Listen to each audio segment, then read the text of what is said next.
I'm Dr. Hal Blattman, Blattman Health and Wellness Center, and I'm here today with... Hi, my name's Erin Fritz, and I'm with Simplify and Balance.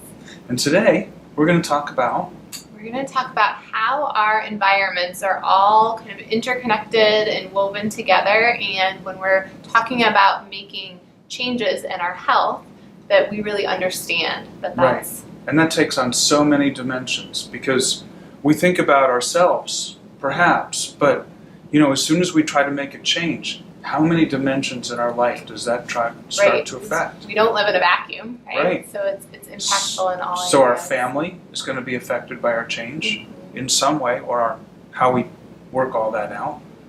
For example, what if your family's not so supportive with the changes you want to make? Or what if there's parts of your family that are really antagonistic to some of those changes? Right. And then what else besides your immediate family? Yeah, and when we talk about food, a lot of times people bring in that connection with social, right? And how many social events are surrounding food. So now we're about our friends. Yeah, that wider circle is impacted. And not only but our friends at home, but what do you do when you go to church? And there's the food after or during or whatever, and there's none of that fits on the things you're willing to eat anymore. Right, What do you do with that?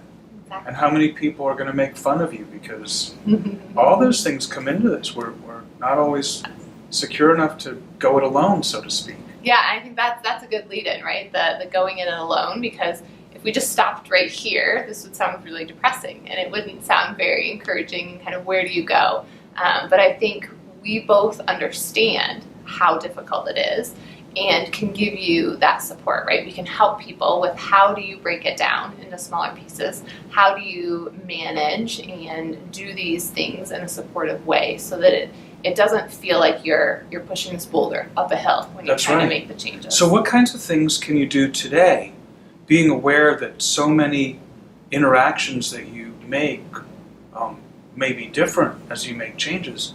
How do we help you get more comfortable or to start to search that out today? So you're asking what we should do for a first step. The first step, which isn't making a change, but is bringing the awareness. First is finding what place you want to kind of focus in first. We talked about a lot of different areas, and we can't change all of those at once, but you can pick one place. So maybe it is your home life and your nuclear family. Maybe pick the most important one first. Like maybe you have a close family, pick them first and find out, is anybody willing to support the changes you wanted to make? But what if you have no close family and you're going it alone? You need to go outside that to the other people in your life and maybe start to ask yourself some serious questions. Yeah, and finding that support, we know the research supports it, right? Yeah. That we need that. We need that community. We need the support of others to make those habit changes happen.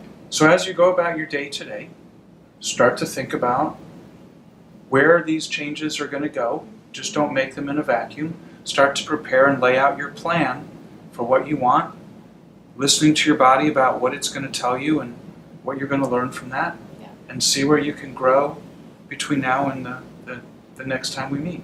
Sounds good. Hal Blattman, Blattman Health and Wellness Center. Thanks for joining us today. Erin Fritz from Simplify and Balance. Have a wonderful day.